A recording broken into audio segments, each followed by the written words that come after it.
Hi everyone. We're gonna be working on percent tax on this lesson, and I'll be gonna learn how to use the percent proportion to find the final cost or the final sale price of an item. So we're just gonna have at least one example for today. So you might be asking, what's a tax and why do we have taxes? So I'll give you a little glimpse what it is. And I know you guys know based on our discussion the other day that what's the tax for. So based on this little flow chart, a tax is something that the fund that the people in the company pay to the government. So we pay to the government as our contribution as a good citizen. And where does this tax go? It goes to different programs of the government that help the government fund their projects, most especially schools, infrastructure, buildings, to nation, whatever the city needs or the government needs to elevate the life of people. So everyone has to pay tax, even though you are earning a little bit.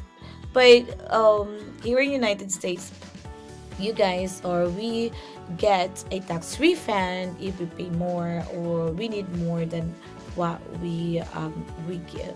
So that's also nice, right? So let's move on to our lesson. So let's take, for example, this simple problem that we have. So you have a TV that costs $600. And let's say the tax is 8%. So how do we find the final cost for that TV? How much did we pay for that 600 TV that was posted? So let's see what we're gonna do. All right, for strategy one, there's so many strategies you could use, but let's take at least two strategies to solve this. Definitely there are a million ways, but let's just have some too. So find the 8% of 600. So what we usually do with the previous lessons is we create a proportion and let's find the 8% of that 6. So creating a proportion by part over whole equals percent over 100. We know that we're looking for the 8%. So you find the 8% of 600. So, and the 600 is our 100%. So the next step to this is we're gonna cross multiply. So with it said, we cross multiply x and 100. So x and 100 gives us 100x. Okay. And then 600 multiply by 8. We know that that's 4,800. So what's the next step is to divide both sides by 100, right? So once we divide both sides by 100, we end up to have x to become how much?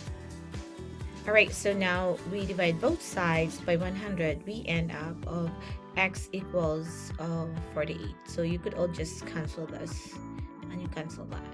So that's 48. And you know that that's in dollars. So what we're gonna do with this? That is not the final cost. That was just the tax. What do you do with the tax?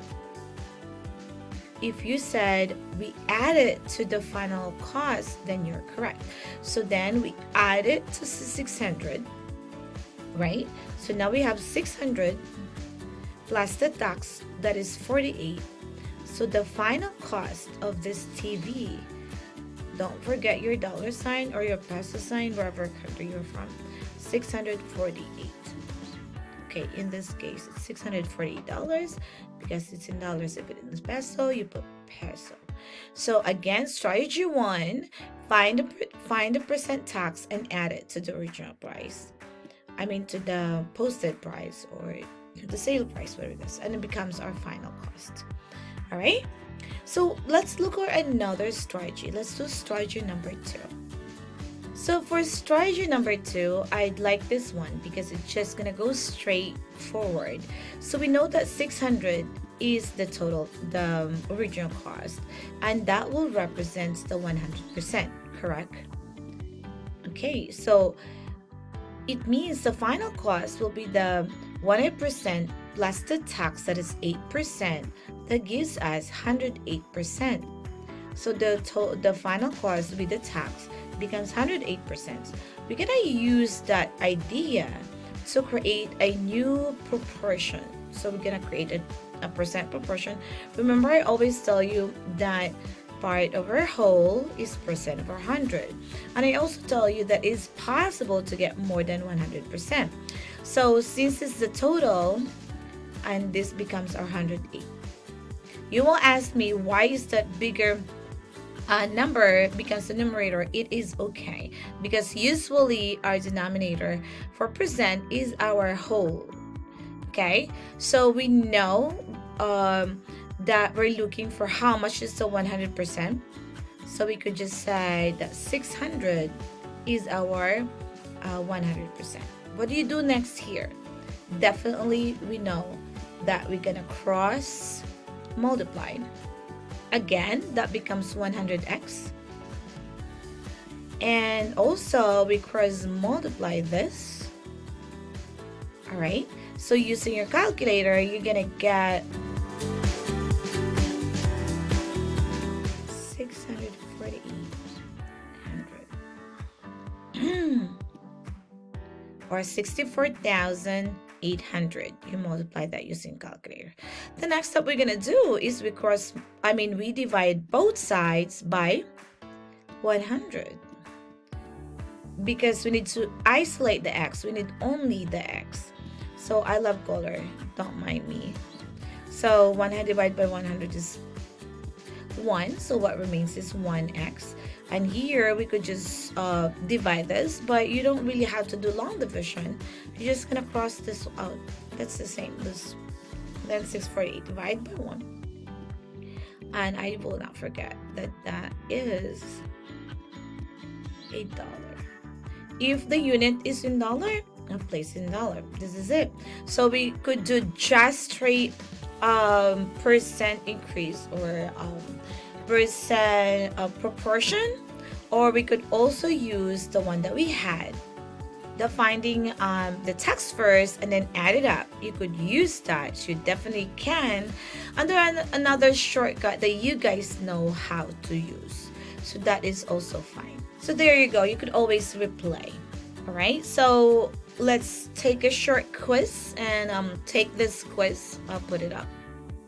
Alright, in your loose leaf paper, I want you to work on this question. Find the final cost. I want you to show me in 2 ways.